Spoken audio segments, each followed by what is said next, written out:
welcome you again. Thank you for being here with us. This is Pastor Miranda, and this is Pastor Bob Holbrook, the legend, the man, the servant of God.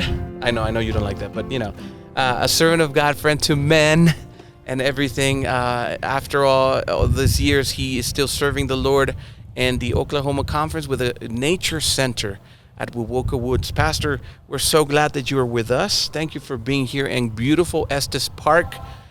We talked in the previous episode that you have been here in Colorado plenty of times, and you love the outdoors, and this is perfect for you. Yeah. So, thank you for being with us today once again. And our conversation, the conversation that we have, especially with people like you, that you have lived, like you said, 60 out of the 100 years in Master Guide ministry, you have lived in him 60 years. That's amazing. It's like a marriage in a way, right? 60 years of marriage with Master Guide Ministry and Pathfinder. So let me ask you one thing. And throughout those years, you have all those years of ministry. You have encountered leaders. You have encountered people that have served in positions like the one I'm in, which I'm serving in the one that you were in before. But what kind of leaders were there in the 80s, 90s, when you were helping also shape a lot of things that we have in this ministry? Can you share a little bit about those names and the impact on ministry here? Yeah. It has been a very interesting, fun challenge. There's, let's see, how can I be careful with some of my words at the same time? As human beings, we all have our particular personalities. Yes, we do. And some personalities just hit it off awesome, and some personalities don't. And they're really, it's nobody's particular fault. Nobody's worse than anybody else. But when you're working, especially in an area with youth ministry, aka Pathfinders or adventurers, or senior youth, ambassadors, master guides, etc., the people who get involved in it are, my dad used to call them racehorses. Yeah. They're specialists. They're very focused. Mm-hmm. They understand their mission, and very often, more often than not, most other people don't really understand it. We find this in a local church. Yeah, that's true. When I do leadership training for a local conference, a local church, I'll tell the people, I said, don't feel bad if your church doesn't understand you and doesn't support you. They don't understand why a person is willing to give up their bed at night, their food made in their home kitchen, to go out and sleep on top of a pine cone. Little rock. Little rocks. And eat, burned beans, and then come back and say, we had fun. They don't understand that. That's true. And so the people who are involved at all levels are a unique kind of a person. Yeah. It's not just anybody that can do it. And many people have thought, oh, I can do that. And after a year, it's like, get me out of here. Yes. It's just, this isn't my cup of tea. No way. I can't deal with everybody else's kids and everybody else's kids' problems. And no, that's just not me. Period. Yeah. So it's a very special kind of a person. Yes. If you've ever studied the personality, the 4-part personality, the choleric and the phlegmatic and the sanguine and the melancholic.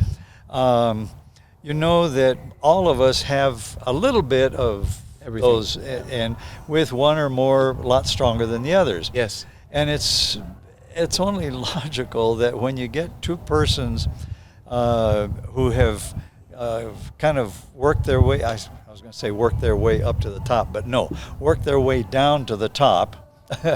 Yes, servant leadership. Servant leadership. Yes. That understanding of servant leadership isn't always the same with every person. Yeah, that's correct. For some, servant leadership means everybody else coddles me. Yeah. For others, servant leadership is, look, guys, I'm a nobody. Don't put me up in a 5-star hotel all the time. Let me sleep with you guys. Let's sleep on a tent. Yeah. And Oshkosh, I had my little tent over there. Yeah. And yes, because of other issues that came up, I wound up with a motel room. And I wound up sharing my tent with somebody who had come who had major problems and had nothing. And he was amazed that I would allow him to stay in my tent and use my sleeping bag and it was a shock to him. And it's like, why not? That's what we do in a way. Yeah. So you get these different personalities, and then you throw in different cultural backgrounds. Yeah. So you have very strong personalities. They're not the horse that you would have your little kid ride around the arena in. These are race horses that are very focused. Very focused. And then you throw in perhaps some language issues, even within English. Yeah. The English that they speak in England and the English that they speak in Australia is not American English. And even New England English is not Southern English. Yes. Or Nebraska English. Yeah. And so you have these things thrown in, and then you add to it the fact that if I come from X country, who we happen to feel that we're kind of, God's gift to the rest of the world, yeah. That rubs the wrong way. It does. It does. Even if we don't consciously try to do that, it just goes the wrong way. Yes. I remember sitting in on a committee, a meeting of all of the youth directors from the conferences of Europe. Yeah. And now it was fascinating because all of them could speak English. Yeah. But none of them did. I had a translator. Yeah. And they all had a translator. Yes. And my translator, about partway through, leaned over and says, "Now you understand the feat of the image of Nebuchadnezzar." Yeah. Definitely. Yes. And I'm thinking, Exactly. Culturally, they were different. Europeans are not Europeans. Yeah. They are French, they are German, they are Romanian, they are English. They're not among Hispanics. Different Spanish, yes, different place.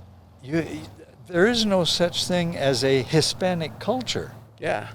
You're Mexican, you're Puerto Rican, you're Honduran, you're Peruvian, yes. You're Argentinian. Just because you speak in theory the same language doesn't mean that you're one culture.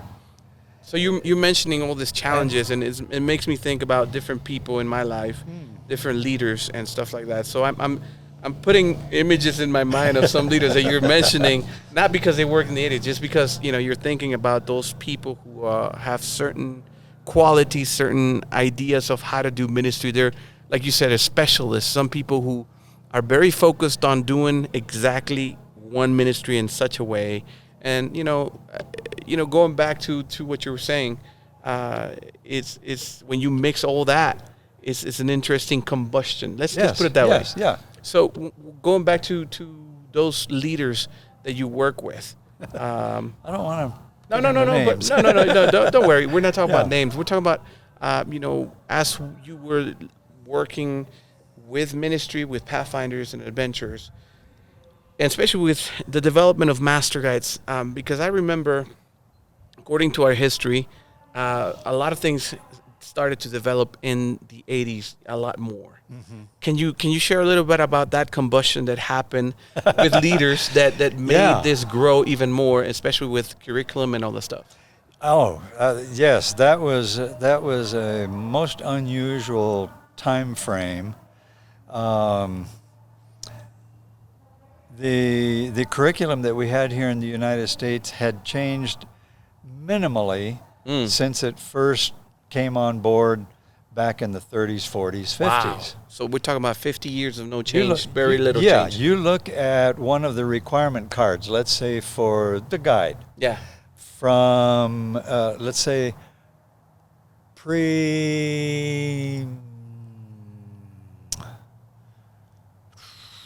let's see, I was in Illinois, which would have been, 85, 86, 87, somewhere around there. You look at the cards that are before that and compare them with cards 30 years before. The style of ink printing would be about the main thing. That's about it. That would be the only difference. But right during that time, or just before that time, Australia had come up with a completely radically different approach in the requirements. And we had an Australian and a South African involved in our world leadership. Yes. And so these materials came and they wanted to see them developed here. They felt they were really good. I sat in on the committees. I don't know why. The blessed committees. Oh, yes. I don't know why. I was just a humble servant in Illinois, minding my own business, except that I have the habit, if somebody gives me something to do or asks me to do something, I don't let it sit on my desk. You start tinkering with it. I just jump right into it with all fours. And some guys like that. Norm Middag really appreciated that. He gave me a number of assignments. The first Pathfinder Bible that came out, he said, Bob, we need to have a section in here that's for Pathfinders. Do it for me. And within a month, there it was. Now, it's been modified some since. Others have changed some things. But if he would have asked anybody else that on North American Division Committee, it would have taken forever. Yeah, I had it for him post haste. That's just the way I function. Those committees can take a long time. Yeah. And so I sat in on the committee where the General Conference asked North American Division people to come and sit in, and I was invited to sit in. And one thing I really appreciated was that I could argue until I was blue in the face with somebody, one person in particular, and yet when we were done with the committee, we'd come out, he'd put his arm around me, and he says, Bob, I think that we've got some good things going here. There you go. And I thought, okay, normally I would have really been stomping on somebody's toe, and they would make sure that I was not there the next meeting. So I appreciated that. Yes. We took all that material to Illinois. Yeah. And we didn't divulge any of it with the rest of the division. I took it all to Illinois, and boy, can I thank my club directors in Illinois. Wow. We went through 23 editions in the space of 2 years. Wow. Adapting, modifying, adjusting, practicing. Piloting the program, basically. Every club was involved with the piloting program. And they would send their suggestions, and I'm in my little Ford EXP driving down the highway with a little dictaphone, going through stuff and looking at things. And, you're not supposed to do texting and stuff like that. I wasn't texting. I was just using my little dictaphone, talking into it. And my little car didn't have air conditioning, so my window's down, and pretty soon a semi's flying by, and my secretary says, what was it you said there? She's trying to pick up and put it into writing, and then when we had it all in writing, we'd send it out to the clubs again, and we'd go back, and this was just back and forth until I finally could present to Norm, this is what we have going. Yes. And Norm looked just it like over. Right now, a car passed by. Exactly the same thing. Except semis make a little more noise than a Chevy, whatever that was, Suburban. But after almost 2 years, we finally had something together that we could share with the division. Yeah. It was even, for example, the Voyager class, which we didn't have the advanced for. Wow. Okay. And I said, we had a group of us, there were only about a dozen of us that had worked on all that advanced program for the Voyager, and we said, we need the advanced bar. Yes. And Norm said, we don't have one. So just go to an Army surplus and find what you want. And if you look at my uniform from last night, I still have that bar. Wow. There are probably, well, let's see, 3 or 4 of those people have already died. So there might be not any more than a half a dozen or so people in pathfinding that have that particular bar for because you for didn't the have advanced Voyager. But then I find Norm was excited with it. GC said, no, this doesn't qualify. And we had another good, long, sit-down argument. A robust conversation. A robust conversation. And it was because of both of them were right. Yeah. And both of them were wrong. Okay. It's just personalities. Like you were trying to explain at the beginning, yeah. Yeah. And I found myself very soon given the task from the GC, put our material in something that can go to the world field. Yeah. And from Norm, we need to make some adjustments here. Yeah.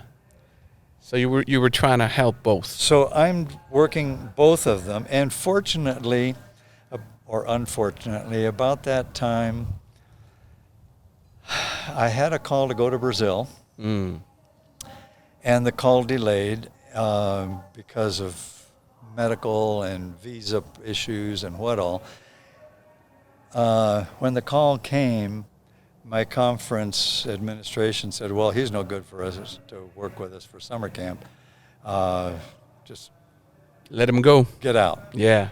And literally, I took one step out of there and took a deep breath of fresh air and never looked back. That's a whole other story. But I had the summer free. So I called Norm and I said, I've got the summer free. I'm ready to go to work.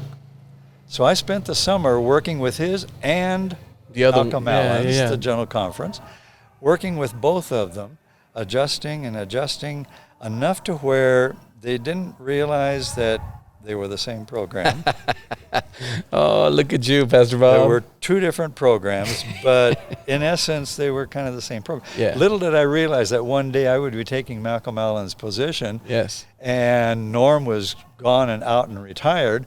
And it's like, forget this business. Let's merge it. Merge it. It's one program. Yes, sir. Yes. But I still have had issues as I traveled around the world. Europeans, by nature, don't like stuff coming from the United States. Yeah. It happens. Australia doesn't like things coming from the United States. Yeah. South America, Inter-America, Africa, Asia. They're okay. This is awesome, and they jump into it and went full bore. I went to Austria to do some leadership training. As we started talking, the youth director met me at the airport, picked me up, was taking me to where their Pathfinder leaders were camping. Yeah. And on the way, he said, we can stop by one of the concentration camps. Yeah. We did.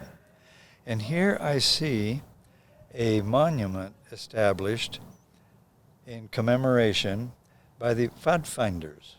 PF Pathfinders. Yes.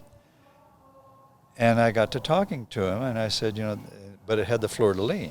Yeah. And I said, these are scouts. This isn't Pathfinders. And he said, but we're the same, aren't we? And I started explaining, no, we're completely different organizations. Yeah. Always have been. We never diverged. Yeah. We have always been complete. And I started explaining to him the whole process of development for our Pathfinders. He all of a sudden stopped me, and it was like a light bulb had come on. Made sense now. And he said, could you share that before you get into anything else? Share that with our leaders? Wow. I said, sure, be happy to. So we did. They got so excited they immediately set aside a group of people to translate the Pathfinder song, to translate the Pathfinder Pledge and Law into German. Yeah. They developed, now they had a problem with the Pathfinder flag. Yes. Because it has a coat of arms and a sword. Yeah. And those are by the neo-Nazis. Yeah. And they said, you know, our older people in the church will not accept any of this. And I said, that's no problem. What does the shield represent? The shield is the Bible. What does the sword represent? The sword of faith. Put a Bible instead of the sword, use what do you call a flame? A flame, okay. A flame of faith. So you have the Bible and the flame of faith, same exact meaning. Yeah. So they did. They were so excited because now they have the real Pathfinder material and they don't have to be following the Germans. So this is interesting because you were talking about all these things of how things are developed, not only here but around the world, how things are absorbed and function as they continue. When we talk about development and how different people grab the concepts and adopt them and implement them, we're talking about the North American division, and I shared with you earlier how it was interesting and amazing how God allowed the North American division to be the beginning of our church, sending material, especially in ministry like AY and with Pathfinders, Adventures, and Master Guides. And it went all over the world. And yes, it was adapted, and sometimes it was, it took a little longer to adapt. And here in the United States, we continue, right, with that, and we implement changes. But now we're also seeing influence from outside coming into our division because they have adapted and things are working in different ways over there. Yeah. One of the things that I grew up, Pastor Bob, in Mexico, and I did my Master Guide. By the age of 17, I was finishing my Master Guides. We did all this work. I remember I had my folder in my office because I was like, people may ask me, are you a Master Guide? It's like, yes, I am. I have I got my 10 hours, all this stuff in here. But I remember, growing up, I was in a Master Guide club. And in Mexico, they had Master Guide camporees, and they had Master Guide clubs, and all the churches and all the stuff, and it worked. And I came here to the United States, and to my, disbelief, I was just like, in Texas, they do work, but around the rest of the division is kind of like a new concept or a foreign concept. Yeah. What would you say, since you have lived, this, you have gone to places, you have basically explained, and people have adapted and accepted it.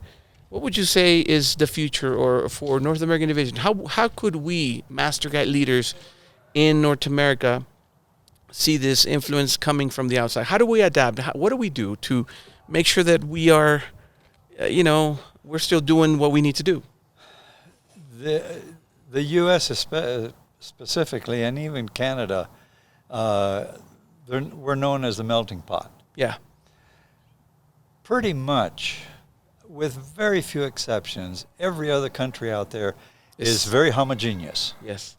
They not only just speak the one language, there's only one official language, and they all have one common heritage. Yeah. That traces all the way back to wherever their beginnings were. Yeah. The U.S. and Canada don't have that. For us, they have the joke, in England, 100 miles is a long way. Yeah. In the United States, 100 years is a long time. Okay. In England, 100 years is nothing, and here, 100 miles, it's nothing. We do that for a Sabbath afternoon stroll. It's just so true. We don't have that extremely long heritage that most other countries have. Yeah. We are definitely not homogeneous. Very clearly not. One thing that other cultures that are coming into the United States, who have come into the United States over the last, let's say 50, 60, 70 years, and that would include my heritage, Norskis, yes, from the Scandinavians, and ever since then, we have to realize that we're coming into a different scenario. We're not coming here bringing our country with us. Yeah. When my grandparents and my mother came from Norway, they didn't bring Norway with them. Okay. They came and they had to figure out how to live here. Yes. Southeast Asians, when they come, we have several churches in Oklahoma now that are Burmese. Well, they're Zomis. Zomis, yes, as a group. Yeah, they're from Myanmar. Yeah, Myanmar. They are struggling to adapt to Oklahoma. And a lot of people struggle to adapt to Oklahoma. Okies have that saying, hey, we're Okies. Yes. What you do out there, we're Okies. We do it our way. Yes. So, and again, that's another issue because for Oklahomans, the best thing coming out of Texas is I-35. Yeah. But that's just built into us all across the board.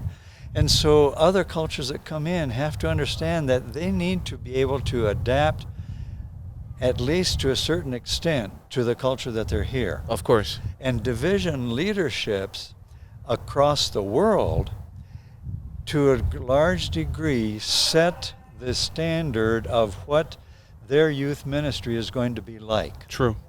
They define the uniform. Yes. In some countries, the uniform that I wore last night, the khaki and green, I'd be run out of. Well, I'd go to prison in Europe. I'd go to prison in some of the African countries. Yeah, it's true. Because that's the military uniform. Yes. And you're trying to be military. Yeah.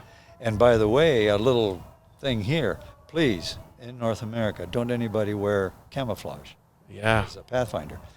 Because dictators around the world see our organization, some little group out there, some club wearing camouflage, and say, see, you're training rebels, you're training terrorists. Militia. Yeah. We cannot have that. And they blanket shut the Pathfinders down. There's nothing of that going in our country. They're dictators, they can do that. Yes. So, and I know in one country they wear gray. Because it's the only thing that's not military. Yeah. In another country, they were wearing, they had a burgundy shirt. Yes. Because that's non-military. They're not even called, Pathfinders, or in Spanish, conquistadores. In Spain, they're not called conquistadores because that has a wrong connotation for Spanish to say we are conquistadores. It's like you're conquering like the conquistadores from the Spanish. Yeah. So they're called exploradores. Yeah. And when I was there, they said, please get the South Americans to change their name to exploradores. And I asked them, well, how many Pathfinders do you have here? Well, we have about 500 now. Yeah. I go, they have so 500 are going to change the whole rigmarole for almost 1 million? Yeah. Not going to happen. No.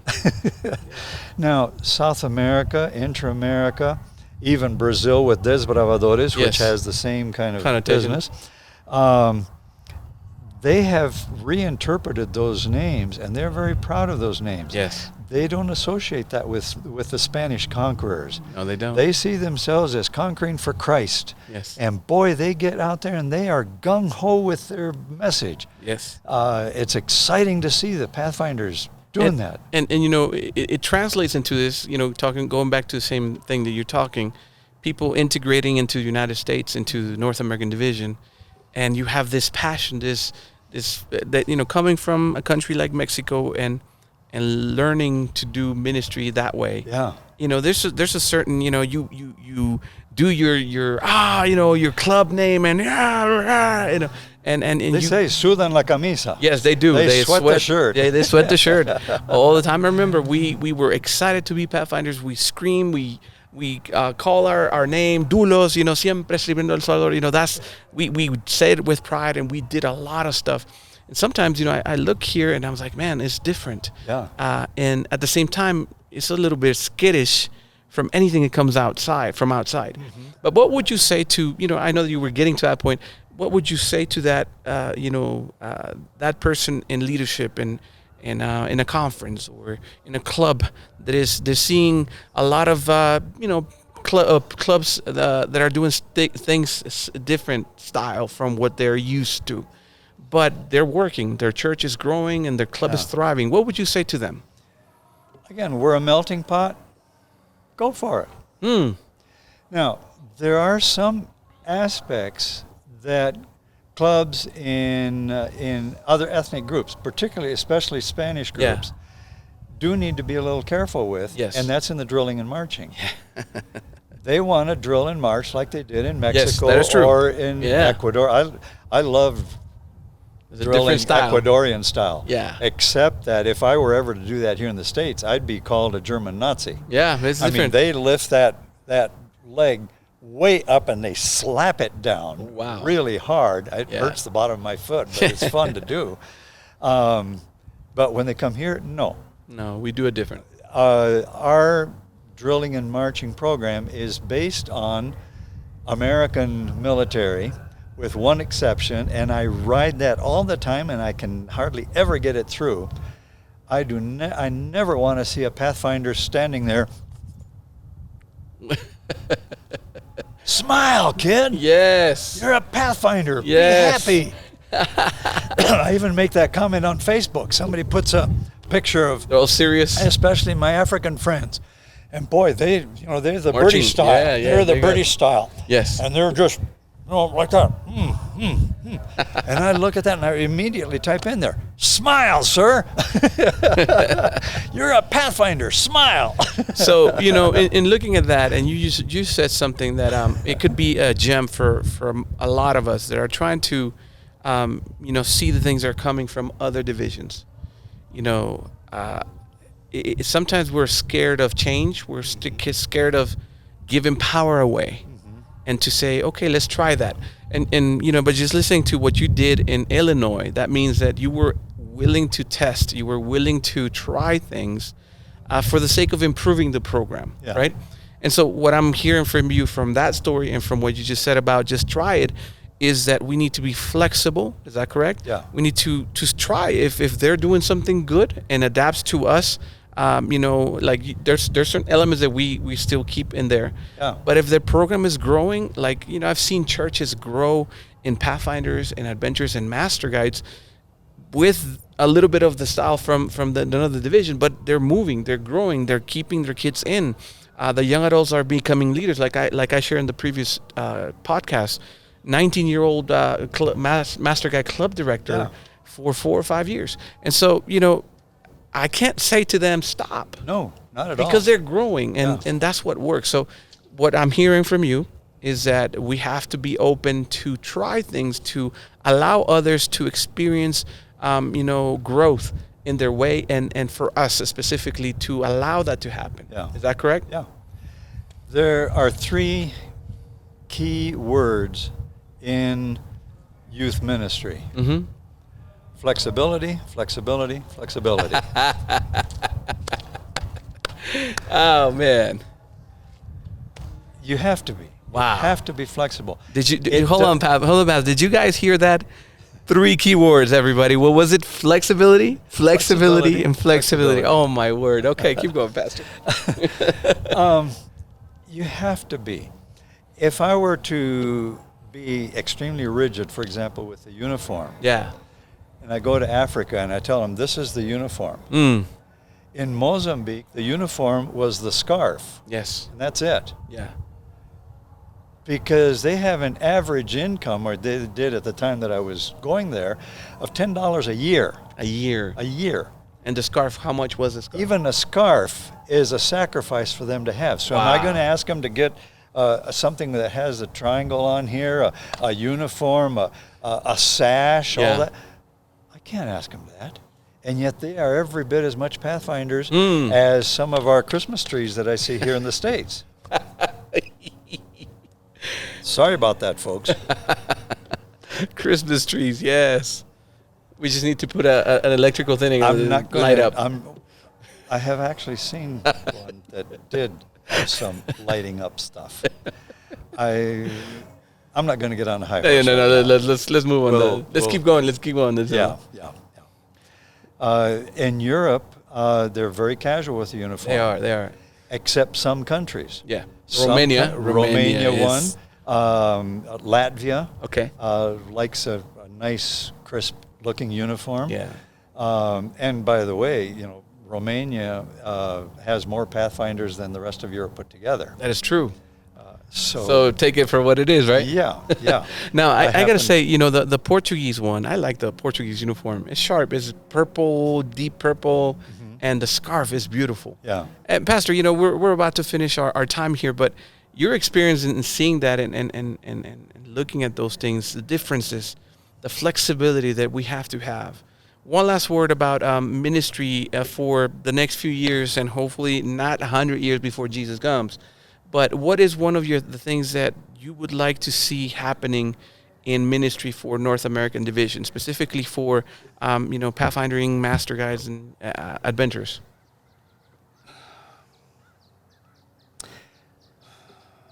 I don't know if it's even feasible, possible. Okay. When I see the image of pathfinding around the world, I see how pathfinders so fully integrate themselves into their communities. Ah. And I see our Pathfinder clubs here that even some church members don't even know they exist. Mercy. I worked in Brazil for a short time. Just one illustration. When they have these South American Division camporees, a Brazilian club goes to their prefeito, to their mayor, and they say, we're going to be representing our town at this big international gathering, and we need a bus, we need fuel, we need this, we need this, we need this. The prefeito just turns to his secretary and says, give them everything they need. Yeah. Yeah, over here is... Why? Because they are involved in their community. Wow. They are constantly, anytime there's a disaster, anything going on, the Pathfinders are the first ones there. The flooding from the stream. The plaza needs cleaning. Old people's homes are collapsing. Yeah. They are there doing the job, and the whole community knows that the desbravadores are in town. Yes. Here, when they have when I stood up in a parade in Sao Paulo for their national day, the scouts sauntered along, the military came along, and then the next 4 hours were Pathfinder clubs, marching better than the military. There you go. And I was explaining to the mayor, who is the second most powerful man in the country, about Pathfinders. And this is all being broadcast on national TV. Yeah. They have a National Pathfinder Day where the representatives and the senators bring in Pathfinders from their districts, and they're presenting them and talking about what they're doing. And this is all going on national TV. And what do we do here in the U.S.? We have a parade where? Around the circle in the camporee, not a soul beyond us knows what we're doing. Knows what's going on. They don't even know we're having the nearest community doesn't even know we're having a parade there. Or I should say a camporee there. Yes. They know nothing. So from what I gather, and with this we close faster, you would like to see a good thing that's happening in other countries, which is community involvement, which if you look at the basic, start of Pathfinders and everything else, was there already. Like, we need to be involved in the community. We need to show Christ through our actions, not just through our uniform, if you want to put it that way. Yeah. And by our actions, people will know us. Yeah. And that's what you would like to see happen in North American Division the next few years. We have a fundraiser. Mm-hmm. What do? We have a bake sale. Yeah. We ask a member to make a cake, bring it, and buy it back. Pastor, we're gonna start going. We can go in. Yeah. But we want to thank you so much. Did you hear, everybody? Thank you for Pastor Bob Holbrook for actually challenging leaders in North America, and especially as we look into the future. We're celebrating 100 years of Master Guides, and some things have gone very good, very well. and have turned out very, very life-changing for many people. Yeah. But there's some things that we can do better. And one of them, Pastor Bob, is just challenging us to be more community-minded. So I hope that you hear that. I hope that this little moment with Pastor Bob Holbrook can bring you ideas and encouragement and inspiration to go forth the next few years. Hopefully not 100 years before Jesus comes. Hopefully better. But for the next few years, to be involved in the community, to make a difference, to actually be known in the community for who we are. We are followers of Jesus, servants of God, and friends to men. So thank you so much, Pastor Bob. We'll probably catch up some other time and have another half an hour or more. If you don't get 100 severe flax comments about No, it's okay. We'll get you back all the time. We love it. So thank you so much. May God bless you. We'll see you on the next one.